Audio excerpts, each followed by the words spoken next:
Eh bien bonjour les amis, bienvenue aux auditeurs et auditrices de cette nouvelle chaîne des Chroniques du Sherpa.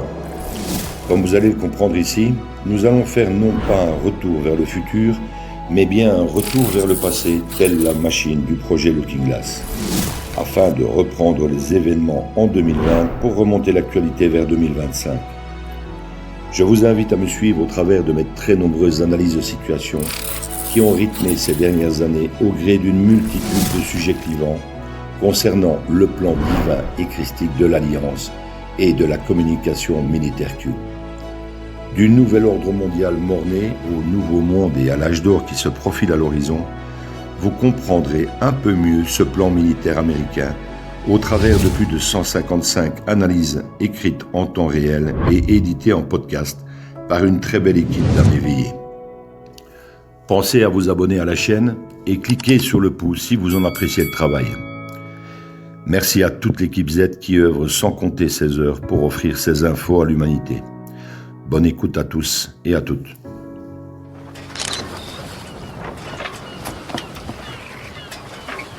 Where we go one, we go all.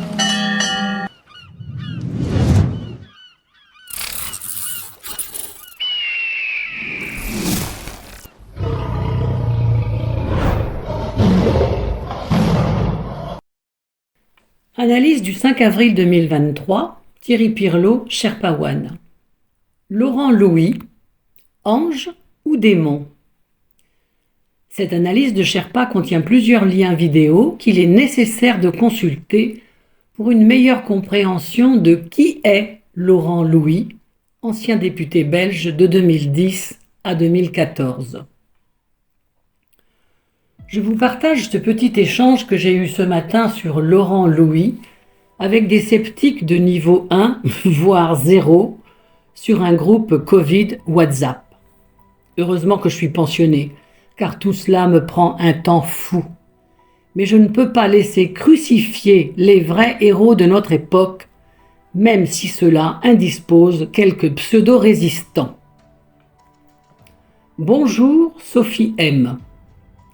Votre publication sur Laurent Louis crée la polémique et provoque l'irritabilité de quelques-uns. Cela se comprend, vu que seule une petite minorité de gens connaît réellement le personnage ainsi que les vraies raisons pour lesquelles notre gouvernement de sociopathes l'a crucifié pour raison d'État lorsqu'il était député. Laurent Louis a eu le grand courage de répondre à plusieurs des questions qui nous occupent aujourd'hui sur ce groupe, et ce, parfois 10 ans avant tout le monde. Voir les vidéos ci-après. C'est pourquoi, à l'instar de tous les covido-sceptiques et antivax, il va se faire aujourd'hui traiter d'escrocs, de racistes, de complotistes, de xénophobes, d'antisionistes, pourquoi pas de révisionnistes, et de tout ce qui finit en « iste ». Et pourtant, Laurent Louis fait partie des vrais résistants. Il s'est attaqué à de nombreux mensonges. Au faux terrorisme islamique belge, avec les attentats sous faux drapeau et le terrorisme d'État, à la question de l'Ukraine en 2014, au faux problème du réchauffement climatique dont on lit des posts ici et maintenant. Et surtout, à la question de Julie et Mélissa, que tout le monde aujourd'hui préfère occulter et oublier, alors que le seul soutien dont elles ont bénéficié à l'époque pour rechercher la vérité ne tient qu'à un seul nom, Laurent Louis. Bien sûr, l'idée d'attribuer au seul Dutroux le calvaire de ces gamines violées est bien plus confortable que de vous soucier des milliers de traces d'ADN retrouvées dans la cache de Marcinelle. Lorsqu'en 2010, vous avez accès à des documents secrets d'instruction que tout citoyen belge serait en droit d'examiner à cette heure, que vous avez le privilège d'en retrouver une partie sur le net, de les lire et même de les partager sur Facebook, d'où mon bannissement depuis 1 an et demi, vous comprenez alors que tout ce que Laurent Louis tentait de nous dire ne faisait qu'effleurer la vérité. Laquelle vérité est à des années-lumière de nos pires croyances sur le pédosatanisme de nos élites et du chancre pédophile au milieu duquel nous continuons nos petites vies. Quand vous accusez des politiques de pédophilie comme Elio Di Rupo, alors Premier ministre, ce qui est absolument confirmé par des ex-collègues gendarmes, mais étouffé depuis plus de 20 ans, je suis militaire, je sais de quoi je parle. Alors vous pouvez être certain que la machine va vous broyer, qui que vous soyez et où que vous alliez. Alors oui, pour survivre, il a lancé un projet de OneCoin qui a fait long feu. Et oui, il a dit que Le Pen n'avait pas tout à fait tort. Et en cela, il a raison, il n'a pas tout à fait tort. Est-ce du négationnisme ? Bien sûr que non. C'est de l'histoire falsifiée que tout un chacun aura le loisir de comprendre dans pas longtemps. En réalité, c'est aussi de la dissonance cognitive comme celle du Corona Circus que beaucoup sur ce groupe ne comprennent pas chez leurs proches. Nous avons tous notre plafond de verre, et l'État d'Israël n'est pas sorti de terre en 1947 par l'action du Saint-Esprit, mais par les malversations de gens bien plus intelligents et pervers que vous ne pouvez l'imaginer. Des gens sans scrupules, pour qui la fin justifie les moyens, même jusqu'à laisser exterminer leur propre peuple. L'histoire étant écrite et parfois réécrite par les vainqueurs, il n'est pas utopique d'imaginer qu'un jour pas si lointain, Laurent Louis soit réhabilité et élevé au même niveau que celui d'un autre lanceur d'alerte couillu et courageux, j'ai nommé Julian Assange. Apprendre et comprendre la vérité demande du temps et surtout du courage pour sortir de sa zone de confort. Pour beaucoup, ce travail est trop douloureux et souvent impossible. Et dites-vous que c'est idem pour un bon millier d'autres sujets qu'il nous faudra complètement réapprendre avec nos yeux d'éveillés. Sherpa One. Dans les liens qui vous sont conseillés concernant Laurent Louis, vous trouverez notamment des liens concernant l'Ukraine en février 2014. Le député s'oppose à l'entrée de l'Ukraine dans l'Union européenne. Il appelle le peuple ukrainien à fuir le projet européen et demande au Parlement belge dans un discours populaire de s'occuper de ses oignons. Il profite de son intervention pour flinguer Bernard-Henri Lévy et Jacques Attali. Il évoque également l'article 50 du traité européen et les travaux de M. Asselineau. Vous avez aussi sur Telegram un site qui s'appelle « Ceux qui nous gouvernent » et qui en parle. Et vous avez aussi une vidéo de Laurent Louis qui s'exprime sur les attentats de Bruxelles. Sur le site Debout les Belges officiel, voici ce que déclarait Laurent Louis. Les médias ne cessent d'insister sur la sécheresse et le réchauffement climatique.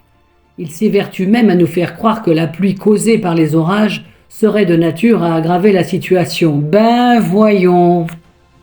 Si j'étais encore au Parlement, j'aurais accusé nos dirigeants d'être les responsables de la sécheresse actuelle, des incendies qui s'ensuivent et des mauvaises récoltes qui feront encore augmenter les prix. On vous fait croire qu'il fait chaud à cause du réchauffement climatique qu'on veut nous vendre depuis des années via Greta et compagnie, mais s'il fait chaud, c'est avant tout à cause de la géo-ingénierie, qui est une discipline connue et pratiquée depuis la Deuxième Guerre mondiale et dont le but est de modifier le climat dans un intérêt économique et même militaire. Empêcher la pluie de tomber ou faire tomber le déluge, ce sont depuis des dizaines d'années des choses très simples à mettre en place pour ceux qui, tout en haut, détruisent notre monde. La lutte contre le réchauffement climatique, pourtant naturel, nous sera imposée comme ils nous ont imposé le Covid, par la peur et l'autoritarisme. Ils savent maintenant comment soumettre les peuples. Ils taxeront l'eau. Ils nous imposeront d'avoir froid chez nous pour réduire le chauffage. Ils feront exploser les prix du gaz et du gasoil. Ils nous interdiront de nous laver normalement. Ils interdiront de laver nos voitures, d'arroser nos jardins. Ils créeront des famines, des sécheresses, etc. Ils nous ont bien empêchés de sortir de chez nous pendant des mois. Le parallèle entre la manipulation climatique et celle du Covid est sans ambiguïté. Partant d'un fait réel ou inventé, on impose des mesures coercitives et dictatoriales applicables au monde entier. Verra-t-on bientôt le confinement climatique, le port du masque anti-CO2 ou l'interdiction de circuler sans passeport climatique? Le risque d'une guerre géostratégique pour neutraliser les pays qui détiennent aujourd'hui les plus grandes ressources mondiales fossiles, pétrole, gaz et charbon, et les ressources minières n'a jamais été aussi grand.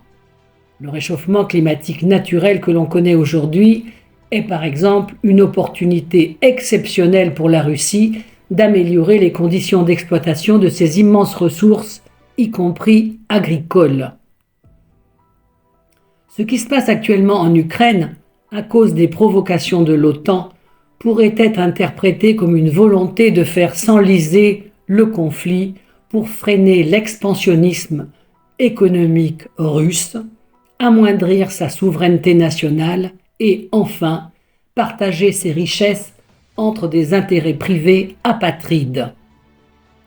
Tout comme la crise Covid, la crise du réchauffement climatique est bankable.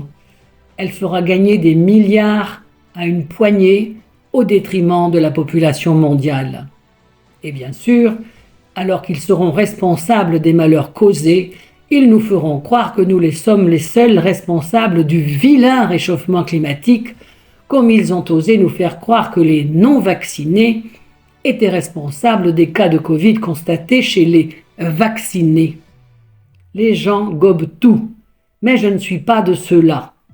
Vous verrez, on reparlera de tout ceci très prochainement. Fin de citation. Alors là, 170% d'accord avec l'ex-député Laurent Louis, déjà à l'époque. Ce n'est pas pour rien qu'il a été dégommé de la politique. Cette vidéo nous met vraiment la tête dans l'assiette avec ce qui nous arrive aujourd'hui, car tout, absolument tout, est lié à ce nouvel ordre mondial instauré par les hideux sionistes de la Kabbale. Sherpawan. Si après, la réponse de la bergère, le courage des lâches. Vous êtes à côté de la plaque, cher Spa Zéro. Je sais qui il est. Je l'ai côtoyé pendant plusieurs mois, et c'est un vrai malade derrière cette air de défendre la veuve et l'orphelin. Je quitte ce groupe qui finalement montre sa vraie face. Courage aux vrais combattants. Voilà. Désolé pour la longueur du sujet, mais quand on sait où chercher, on a matière à trouver, à discuter, à comprendre et à débattre. Et je pense que, comme dans de nombreux autres groupes, c'est ce qui manque le plus, le débat. Les avis personnels sont, à vrai dire, peu importants. Et souvent, là où je passe et où j'écris pour tenter d'élever ce débat, les mêmes qui ne le supportent pas me le reprochent et quittent les groupes. Dommage. Sherpawan, l'empêcheur de tourner en rond.